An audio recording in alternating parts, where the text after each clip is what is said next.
नमस्कार दोस्तों। मैं बलवीर चौधरी एसआरटीसी प्लेटफॉर्म पर आपका हार्दिक स्वागत और अभिनंदन करता हूं मेरे प्यारे विद्यार्थियों। सभी लोग आपके जल्दी से लाइव हो जाइए। देखिए, हमारा जो टॉपिक चल रहा था आपका वेल्डिंग का आपका टॉपिक चल रहा है दोस्तों। और वेल्डिंग में हमने देखा था कि आपके कुछ हम कवर कर चुके हैं। पिछली आपकी 6 क्लासें कंप्लीट हो चुकी हैं और हमने आपके आर्क वेल्डिंग के बारे में पढ़ा था, जो इलेक्ट्रिक आर्क वेल्डिंग है ना। उसमें हमने पोलरिटी को कवर किया है। हमने उसमें आपके पोलरिटी के साथ साथ उसकी जो आपके इलेक्ट्रिक से रिलेटेड है क्वेश्चन, वो हमने कवर किए। जो इलेक्ट्रोड यूज में किया जाता है उसके बारे में हमने सारी चीज़ें आपके देखी हैं और क्या क्या हमें सावधानियां रखनी चाहिए वो भी हमने देख देख ली थी। दूसरा, फिर हमने आपके वेल्डिंग टेक्निक के बारे में बात की थी कि आपके वेल्डिंग जो होती हैं वो आपके कितने प्रकार की हो सकती हैं, कितने तरीके से आपके किया जा सकता है ना। अब हम बात कर रहे थे दोस्तों आपके किसके बारे में, कुछ पद जो हैं इसमें जो दोष दोष उत्पन्न हो जाते हैं उनके बारे में हम बात करते हैं। तो आज हम बात कर रहे हैं दोस्तों आपके किसके बारे में, आपका वेल्डिंग टर्मिनोलॉजी के बारे में। ठीक है, वेल्डिंग टर्मिनोलॉजी, वेल्डिंग टर्मिनोलॉजी। तो देखिए दोस्तों, वेल्डिंग टर्मिनोलॉजी के बारे में अगर हम बात करें तो वेल्डिंग टर्मिनोलॉजी आपकी क्या होती है। तो देखिए दोस्तों, आपके यहाँ पर मतलब इसमें कुछ वेल्डिंग से रिलेटेड आपके पद हैं, इनके बारे में बात करेंगे, वेल्डिंग के पद। देखिए दोस्तों, सबसे पहला जो पॉइंट है वो है आपका बैकअप प्लेट। ठीक है, इसमें आपका पहला जो पॉइंट है आपका वो क्या है दोस्तों, आपका बैकअप प्लेट। ठीक है, अब ये बैकअप प्लेट क्या होती है बारे में हम देखते हैं। देखिए, बैकअप प्लेट क्या होगी दोस्तों, जब आप दो धातु प्लेटों को आपको क्या करना है, वेल्ड करना है। और जब दो धातु प्लेटों को आप आपस में वेल्ड कर रहे हो तो दोस्तों आपको पता है उनका लेवल बिल्कुल प्लेन होना चाहिए।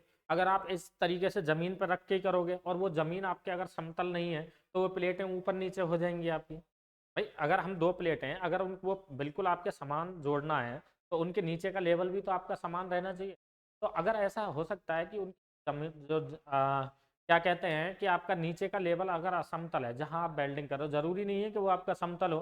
तो उस स्थिति में दोस्तों हम क्या करते हैं, उसके नीचे एक प्लेट लगाते हैं, जिससे आपके वेल्डिंग जो प्लेटें होती हैं वो आपके कैसी हो जाती हैं, आपकी समतल हो जाती हैं, जिससे आपका वेल्डिंग जोड़ भी आपका एक समान लगेगा, ऊंचा नीचा नहीं होगा, है ना। तो जो नीचे प्लेट लगाई जाती है उसी को अपन क्या बोलते हैं दोस्तों, आपका बैकअप प्लेट कहा जाता है। तो हम यहाँ कह सकते हैं दोस्तों आपका क्या, आपके वेल्डिंग प्लेटों को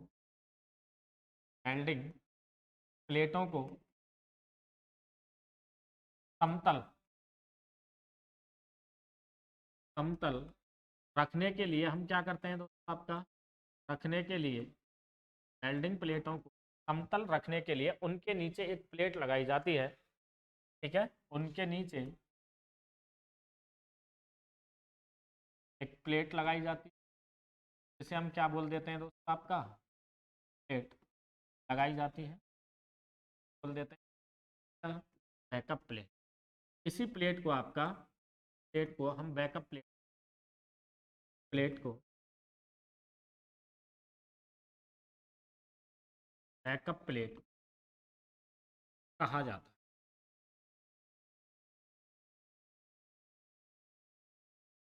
ठीक है दोस्तों, बैकअप प्लेट का मतलब समझ में आया। केवल आपके वेल्डिंग प्लेटों को हमें क्या करना था, आपका वेल्डिंग प्लेटों को हमें करना था दोस्तों आपका क्या, जॉइंट।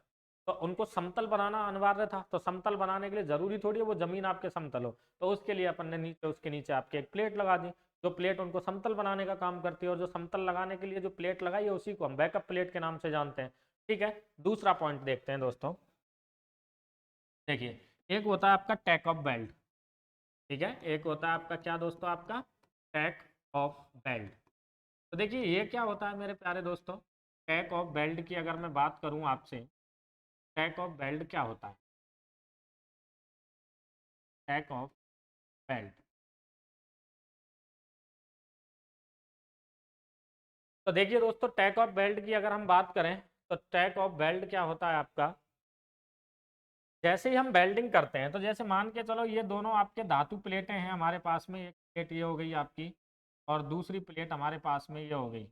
अब यहाँ क्या होगा आपका, इस प्लेट को अगर हमें क्या करना है, आपका वेल्ड करना है। मान के चलो ज़्यादा मोटी प्लेट नहीं है। तो दोस्तों आप एक चीज़ देखोगे कि अगर हो सकता है कि हमें टाइम लग रहा है या फिर हमने थोड़ी सी वेल्डिंग की फिर हम दोबारा आके कर रहे हैं, तो इस स्थिति में हो सकता है ये आपके आपने पहले तो बिल्कुल आपके प्लेन आपके क्या कर लिया, आपने रख लिए दोनों एक समान कर लिए, किसी कारणवश अगर इसमें झटका लग जाता है या क्या हाथ लग जाता है तो ये प्लेटें इधर उधर खिसक सकती हैं, है ना।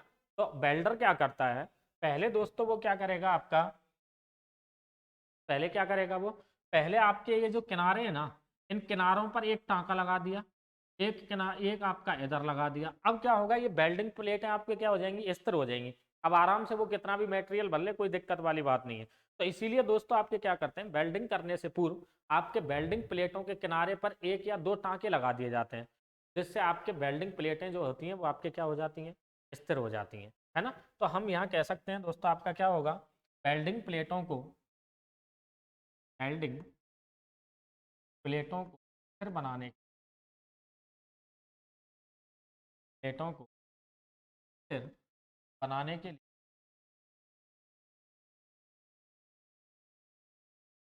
एक या दो टांके लगाए जाते हैं, टांके लगाए जाते हैं। इन्हीं को अपन क्या कहते हैं, तो आपका टैक ऑफ बेल्ट आ जाता है, आपका टैक ऑफ बेल्ट कहा जाता है। क्या दोस्तों, टैक ऑफ बेल्ट समझ में आ गया होगा क्या होता है, ठीक है। देखिए दोस्तों आपका अगला पॉइंट, ये तो था आपका टैक ऑफ बेल्ट। अगला पॉइंट आ जाता है दोस्तों आपका टो ऑफ बेल्ट। अब ये क्या होता है, टो ऑफ बेल्ट की अगर हम बात करें तो दूसरा जो है दोस्तों आपका वो क्या होता है, आपका टो ऑफ बेल्ट। ये क्या बीमारी है दोस्तों, तो हम देखते हैं आपका टो ऑफ बेल्ट आपका किसे कहा जाता है। देखिए टो ऑफ बेल्ट में क्या होता है, भाई मेन चीज़ क्या है दोस्तों, जब हम टाँके लगा रहे हैं, ठीक है, कोई दिक्कत नहीं, उसको हमने टैक ऑफ बेल्ट कह दिया, इन प्लेटों के नीचे एक प्लेट लगा दी, उसको आपने बैकअप प्लेट कह दिया। लेकिन जब हम वेल्डिंग करते हैं तो मैंने आपको डायरेक्शन भी बताई थी, भाई या तो आप राइट राइट हैंड की तरफ करोगे, भाई वेल्डिंग को जैसे मान के चलो ये दो प्लेटें हैं तो आप जोड़ रहे हो, इन दो प्लेटों को आप क्या कर रहे हो, जोड़ रहे हो। तो आप इलेक्ट्रोड और वेल्डिंग टॉर्च को या तो इस डायरेक्शन में लेके जाओगे, इधर से स्टार्ट करोगे और यहाँ जाके खत्म करोगे, या फिर आप इधर से चलोगे और यहाँ जाके खत्म करोगे। ठीक है दोस्तों, ये है या नहीं है, बताओ। भाई हमारे पास में ये चीज होगी या नहीं होगी, भाई डायरेक्शन तो फिक्स रहने वाली है ना।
चलिए अगले पॉइंट पर बात कर लेते हैं अपन। तो एप बेल्ट क्या होता है कि हमारी जो डायरेक्शन है, या तो डायरेक्शन आपके राइट हैंड की तरफ होने वाली है, इस प्रकार से राइट हैंड वेल्डिंग टेक्निक से करोगे, या फिर आप लेफ्ट हैंड करोगे। तो आप देखोगे जहां पर आपका अंतिम किनारा आता है ना वेल्डिंग का, तो वहां पर जो शेप बनती है वो कुछ अलग प्रकार की शेप बन जाती है।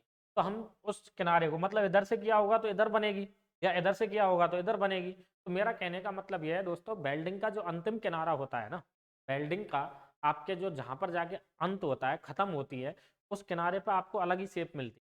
उस अंतिम किनारे को आपका क्या कहा जाता है, आपका टो ऑफ वेल्ड कहा जाता है। ठीक है दोस्तों, तो यहाँ से अगर हम बात करें तो क्या होगा आपका, आपके वेल्डिंग के रिंग के अंतिम किनारे को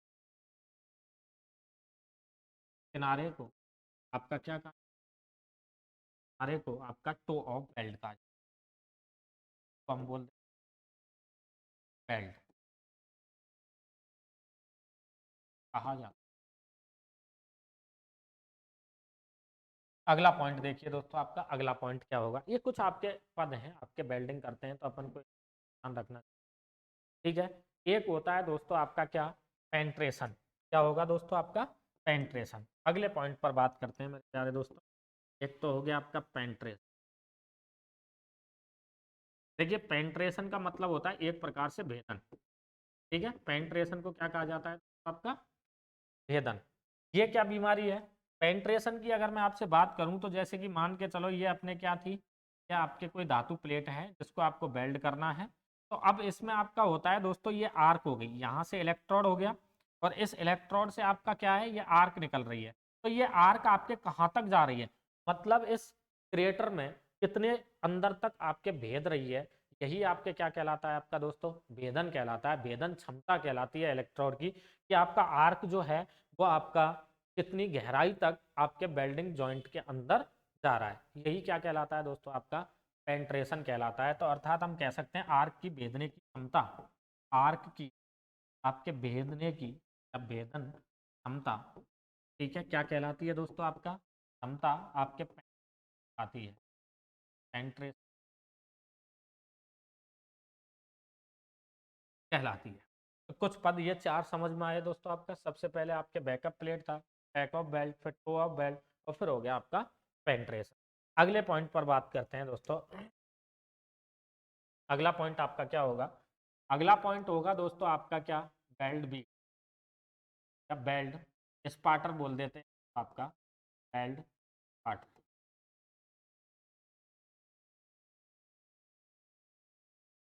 तो देखिए दोस्तों ये क्या होता है, ठीक है, ये आपका सीधा सा क्वेश्चन आता है, निम्न में से बेल्ट स्पार्टर है वेल्डिंग का दोष, सीधा सा आपका क्वेश्चन पूछा जाता है। तो आपको ध्यान रखना है क्या है, वेल्डिंग डिफेक्ट है। क्या है दोस्तों आपका, वेल्डिंग आपका डिफेक्ट है।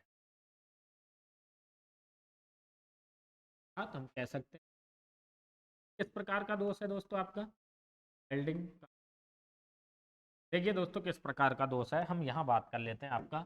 जब हम किसी धातु प्लेट को आपका वेल्ड कर रहे हैं, ठीक है, इन दोनों को आपने वेल्ड किया और आपने यहाँ पर मटेरियल भर दिया इस प्रकार से, ठीक है। अब जब आपने मटेरियल भर दिया तो ये दोनों जॉइंट हो गए आपके धातु प्लेट हैं इस प्रकार से।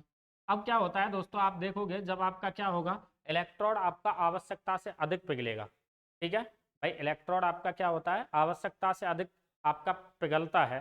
तो ये कंडीशन कब होती है दोस्तों, मैंने आपको बताया था ना, आपके लॉन्ग आर्क जब बनती है। भाई लंबी आर्क क्या होती है, जैसे कि हमारे पास में आपका ये इलेक्ट्रोड है, और लंबी आर्क का मतलब ये आपके ज्यादा लंबी आर्क बन रही है, अर्थात आपके ये यहाँ से यहाँ तक की जो लंबाई है एल, वो आपके इसके डायामीटर डी से आपके क्या है दोस्तों, आपके बड़ी है। मतलब आपके इलेक्ट्रोड का डायामीटर डी और आपके आर्क की लंबाई है क्या दोस्तों, आपके एल। अगर आपका एल बड़ा है आपका किससे दोस्तों, आपका डी से, तो आपके कैसी आर्क बनेगी, आपकी लंबी आर्क बनेगी। क्या बनेगी दोस्तों, आपके लंबी आर्क। अब लंबी आर्क बनने का कारण भी मैं आपको बता देता हूँ। भाई लॉन्ग आर्क जो आपके बनती है वो किसके कारण बनती है, आपके आपके हाई वोल्टेज। यदि आपके वोल्टेज कैसे हो जाते हैं दोस्तों, आपके हाई वोल्टेज, और आपका क्या हो जाता है दोस्तों, लो करंट हो जाता है। क्या हो जाता है आपका, हाई वोल्टेज और आपका यदि लो करंट हो रहा है, तो उस स्थिति में आपके क्या बन जाती है, आपके लॉन्ग आर्क। और अगर आपसे अगर हम बात करें आपका डी क्या हो जाए दोस्तों, आपका छोटा बड़ा, ये डी क्या हो जाता है दोस्तों आपका, इसकी हम बाद में बात करेंगे, है ना। तो देखिए अभी हम देखें तो हमने देखा आपका लंबी आर्क है, तो इलेक्ट्रोड आपका क्या होगा, आवश्यकता से अधिक पिघलेगा। और जब आवश्यकता से अधिक पिघलेगा तो जैसे इसको हटाएंगे यहाँ से वेल्डिंग करके, तो आप पाओगे कि यहाँ पर आपके छोटी छोटी बूंदें जो होती हैं वो आपके यहाँ पर इकट्ठी हो जाती हैं इस प्रकार से, ठीक है। ये क्या हो जाती हैं दोस्तों, छोटी छोटी बूंदें इकट्ठी हो जाती हैं। इसको ही आपका बेल्ट स्पाल्टर कहा जाता है। ये जो बूंदें इकट्ठी हो रही है ना, तो इसको हम क्या बोल देते हैं दोस्तों, आपका बेल्ट स्पार्टर। अब बात समझ में आई, ये दोष किसके कारण हो रहा है, आपका लंबी आर्क। और लंबी आर्क किसके कारण हो रही है, हाई वोल्टेज और लो करंट के कारण। यदि अपने वोल्टेज हाई है और आपका करंट कैसा है दोस्तों, आपका लो, तो उस स्थिति में आपका क्या होगा, आपका बेल्ट स्पार्टर का आपका दोष उत्पन्न हो जाता है। तो हम क्या कहेंगे दोस्तों, आपका लंबी आर्क के कारण, लंबी आर्क के कारण क्या होगा दोस्तों, आपका लंबी आर्क के कारण इलेक्ट्रॉन आवश्यकता से अधिक पिघलता है और आवश्यकता आवश्यकता से अधिक है आपका चलता है, आवश्यकता से अधिक चलता है।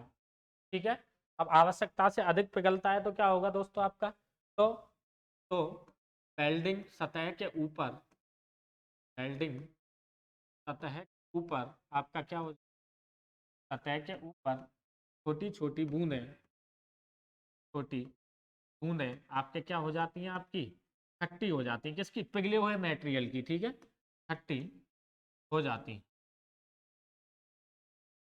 ठीक है दोस्तों, पिघली हुई बूंदें आपके क्या हो जाती हैं, इकट्ठी हो जाती हैं। तो इससे क्या होगा दोस्तों आपका, इसको दोस्त को ही आपका क्या कहा जाता है, बेल्ट स्पार्टर। अब ये ठंडा होने पे ये बूंदें जम गई, अब इन्हें हमें अब क्या करना पड़ेगा दोस्तों आपका, ठीक भी करना पड़ेगा।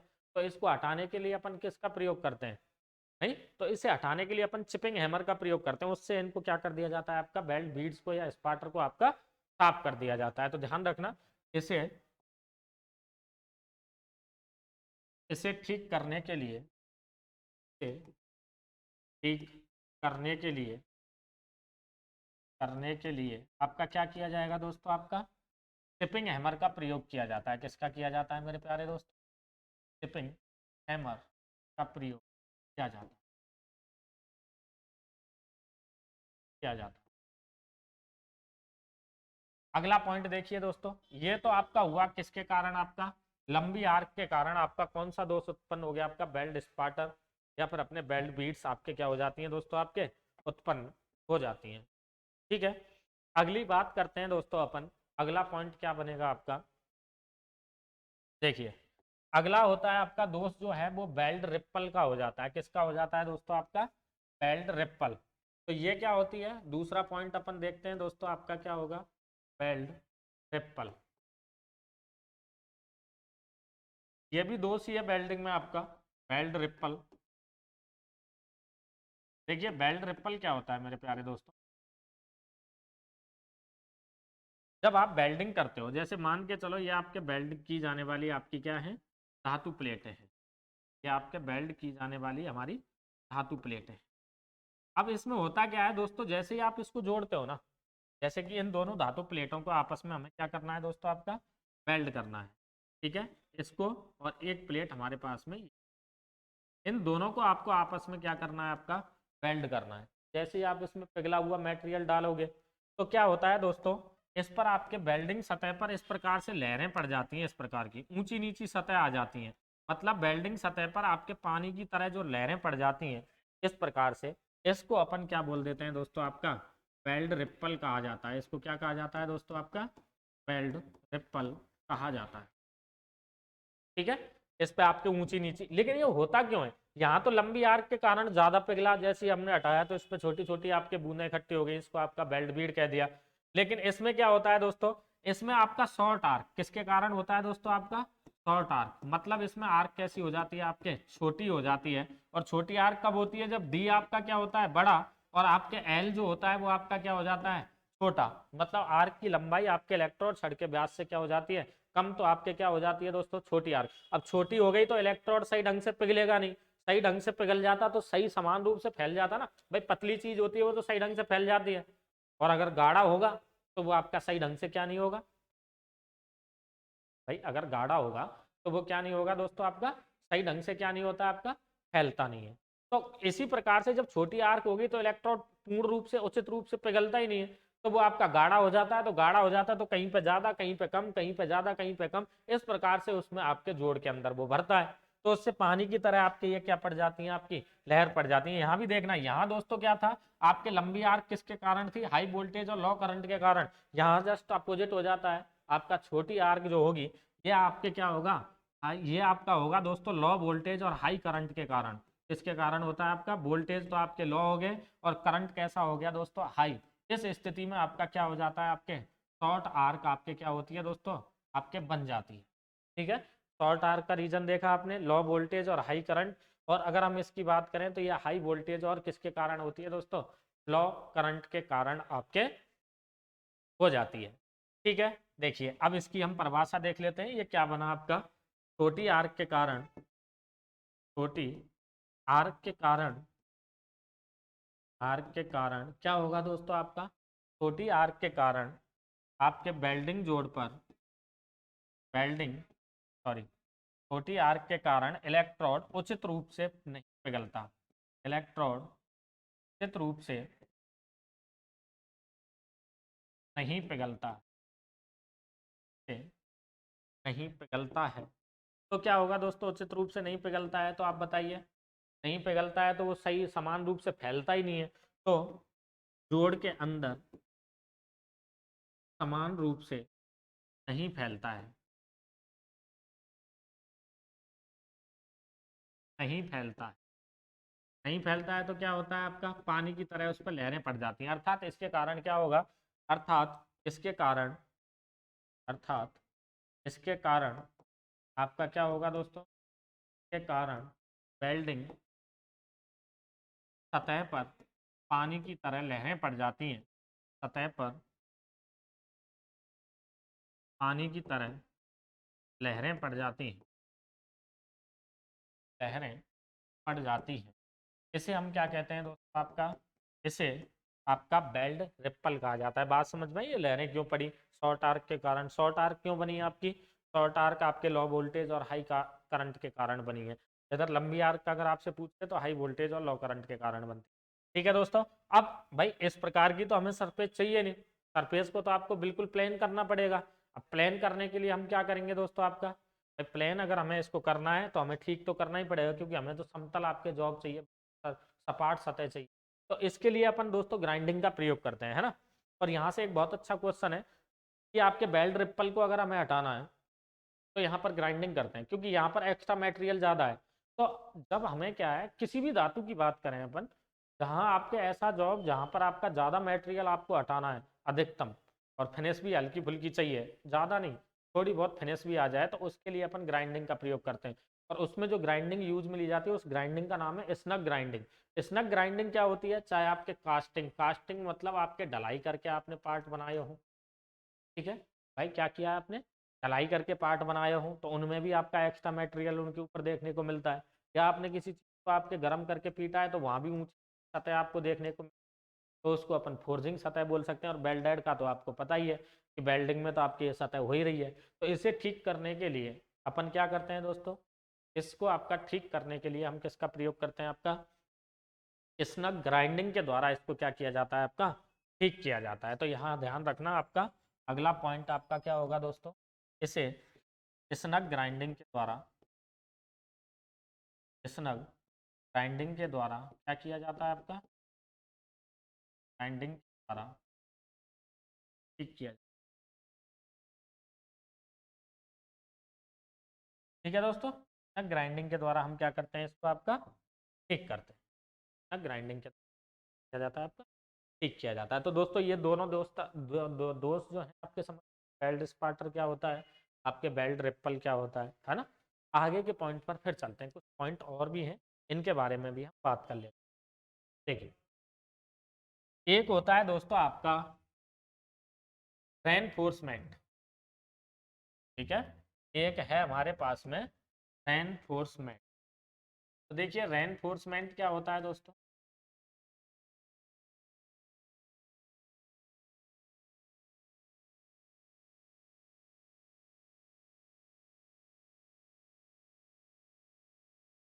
देखिए रेनफोर्समेंट और एक होता है दोस्तों अपने पास में स्लैग इंक्लूजन।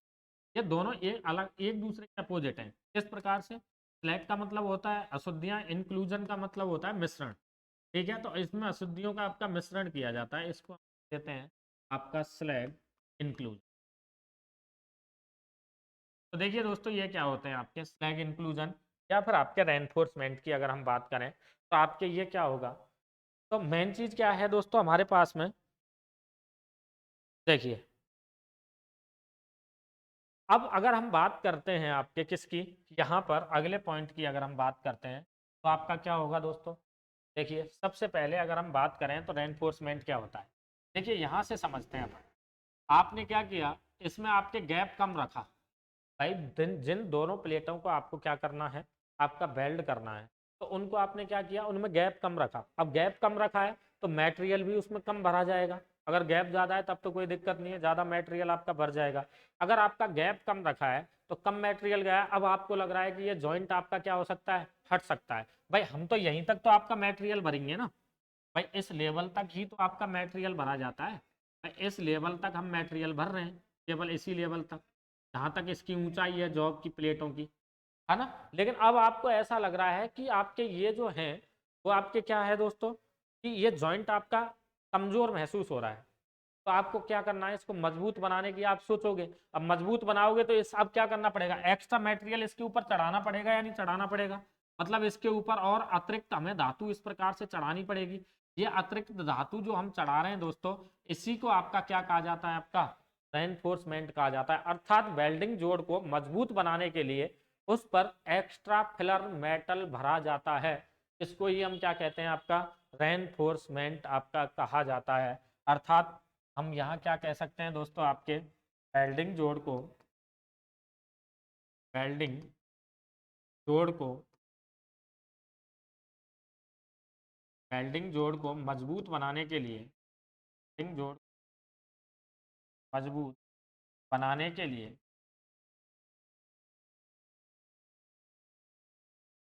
जोड़ पर अतिरिक्त अतिरिक्त भराव धातु, फिलर मेटल का मतलब क्या हो गया दोस्तों, एक्स्ट्रा फिलर मेटल मतलब अतिरिक्त भराव धातु, अतिरिक्त भराव धातु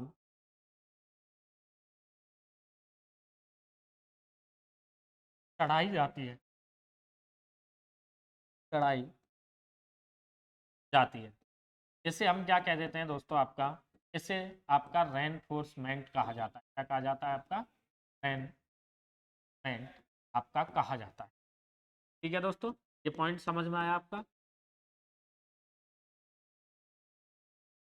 ये होता है आपका रेनफोर्समेंट। अर्थात आपको लग रहा है कि वेल्डिंग जोड़ आपका कमजोर रह गया है, तो उस पर अतिरिक्त एक्स्ट्रा फिलर मेटल चढ़ाएंगे, लेवल से भी ऊपर चढ़ा रहे हैं, तो इसी को आपका क्या कह दिया जाता है, आपका रेनफोर्समेंट आपका कह दिया जाता है। अब दूसरा पॉइंट इसके जस्ट अपोजिट में अगर हम बात करें, तो अपोजिट में आपका क्या होता है दोस्तों, स्लैग इंक्लूजन होता है। स्लैग का मतलब अशुद्धियां जो हम उसमें मिलाते हैं एज ए आपके फ्लक्स के रूप में। तो उससे क्या होता है दोस्तों, जैसे आप मान के चलो, आप क्या करके लाए, आपने सीमेंट लिया, तो सीमेंट में आप क्या मिलाते हो, पहले से ही इसकी गुणवत्ता को कम करते हैं ना सीमेंट को। अगर प्योर सीमेंट से अगर दीवार लगा दी जाए तो उसको हटाना पॉसिबल है क्या, नहीं। आपके जो ईंट है आपके सीमेंट के द्वारा जोड़ी गई है वो टूट जाएंगी, लेकिन वो जॉइंट आपका हटेगा नहीं। तो ये भी तो दिक्कत वाली बात है ना। तो पहले ही उसमें आपके इसकी गुणवत्ता को कम करने के लिए राख मिलाई जाती है, वहीं से जहाँ से आता है ना। क्योंकि पूर्णतः शुद्ध तो कोई चीज यूज में लेते ही नहीं है ना अपन। फिर क्या करते हैं, इसकी गुणवत्ता को और कम जब आपके पास में आ जाती है, तो फिर आप 7/1 का मिला देते हो।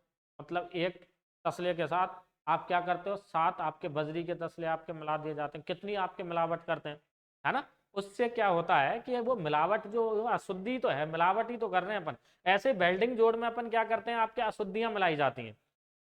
क्या मिलाई जाती हैं दोस्तों, अशुद्धियां मिलाई जाती हैं। क्योंकि अगर जॉइंट आपका लग गया है तो हमें हटाने की भी आवश्यकता पड़ सकती है ना।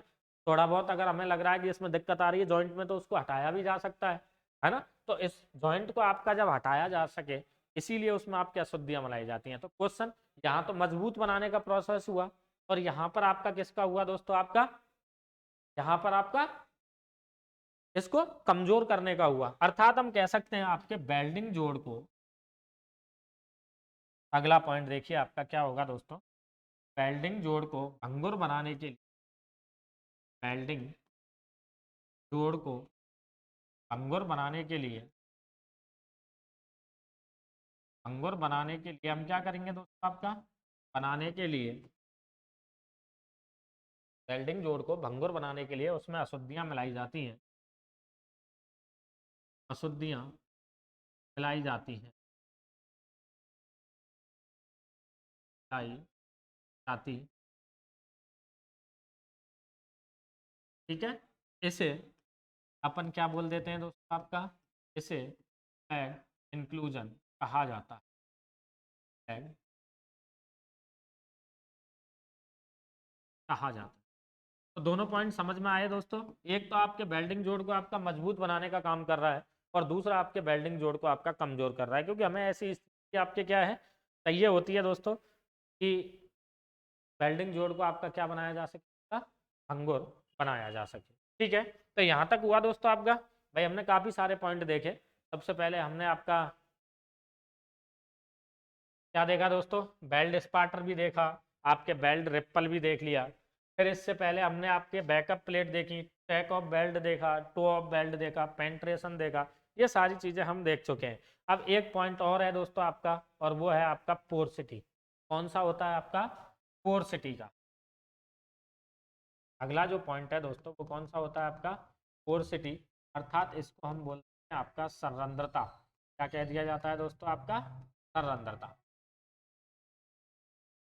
ये क्या होती है दोस्तों, आपके संरंध्रता, इसको भी देख लेते हैं। ये भी आपका एक प्रकार से दोष ही है। क्या होता है दोस्तों आपका, यह भी आपका बेल्डिंग डिफेक्ट है। क्या है आपका, बेल्डिंग डिफेक्ट है।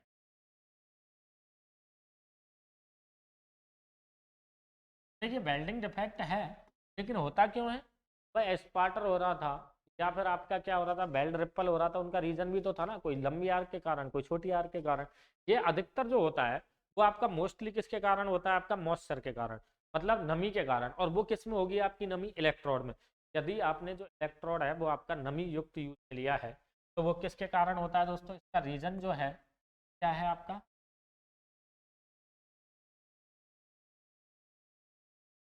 कि अगर हम कारण की बात करें तो कारण क्या होगा मेरे प्यारे दोस्तों आपका, का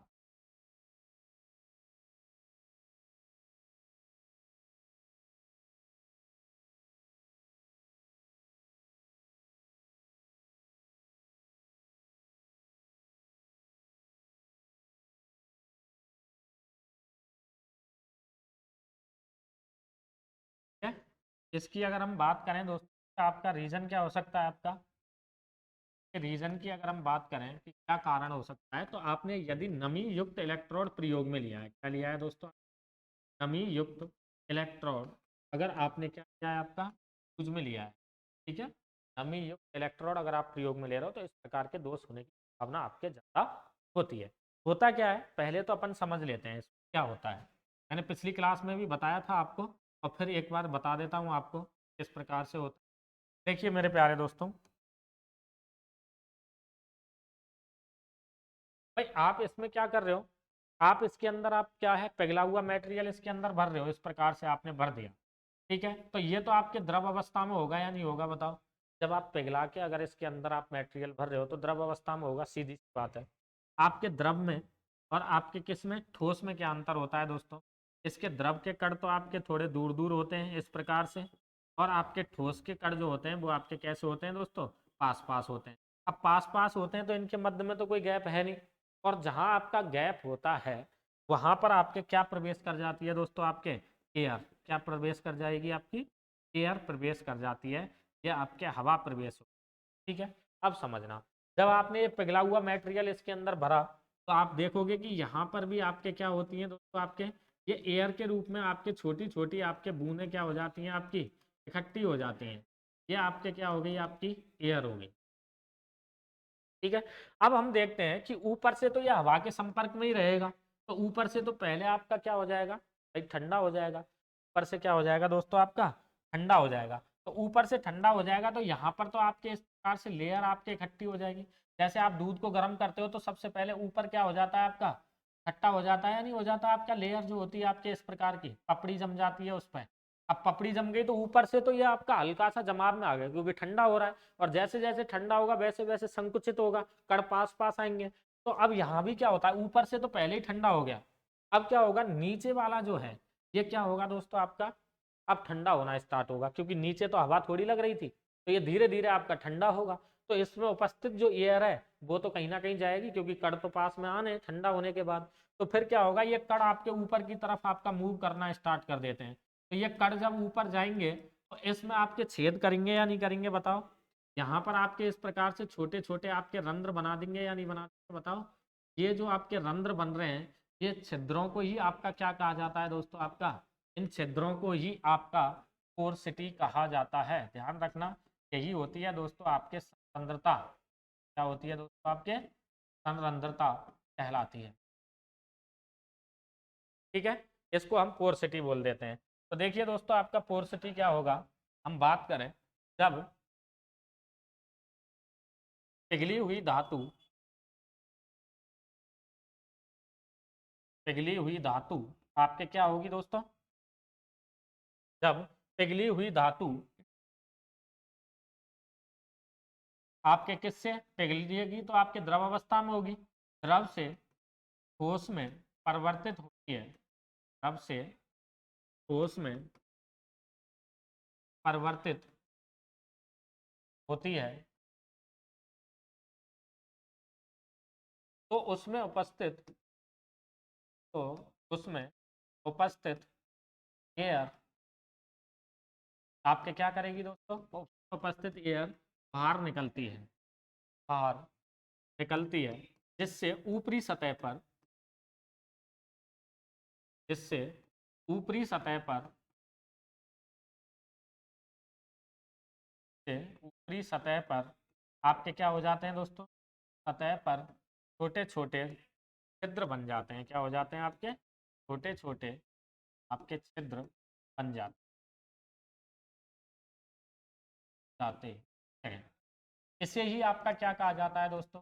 इसे ही हम क्या बोल देते हैं? आपका पोरसिटी कह दिया जाता है। क्या कह दिया जाता है दोस्तों? आपका पोरसिटी, अर्थात इसको हम बोल देते हैं आपका संरंध्रता। और आपको ये ध्यान रखना है दोस्तों, ये किसके कारण था आपका? ये आपके हुआ किसके कारण है? आपका नमी युक्त इलेक्ट्रोड के कारण ज़्यादातर इसमें संभावना आपके बनती है। तो इसके कारण भी आपका ये दोष आपका क्या हो जाता है दोस्तों? आपका उत्पन्न हो जाता है। ठीक है, तो दोस्तों आज की क्लास हम यहीं समाप्त करते हैं। ठीक है, बाकी का अगली जो नेक्स्ट क्लास होने वाली है उसको आप मिस ना करें, क्योंकि उसके में हम पढ़ेंगे ज़्यादातर आपके टिक वेल्डिंग के बारे में। क्योंकि इलेक्ट्रिक आर्क वेल्डिंग को हमने क्या किया है, मॉडिफाई करना स्टार्ट करेंगे। तो हमने कौन सी वेल्डिंग बनाई दोस्तों? आपके टिक वेल्डिंग। और फिर हम कौन सी बनाएंगे? आपके मिग वेल्डिंग। ठीक है, टिक वेल्डिंग में आपका क्या होता है? आपका जो इलेक्ट्रोड है उसको हम टंगस्टन का बना देते हैं। और मिग में क्या होता है? आपका आपके जो कोई भी जो मेटल होती है उसका हम क्या बना देते हैं? आपका इलेक्ट्रोड आपके यूज में ले लिया जाता है। तो बाकी की चीज़ें अपन कल पढ़ेंगे। आज की क्लास दोस्तों यहीं समाप्त करते हैं।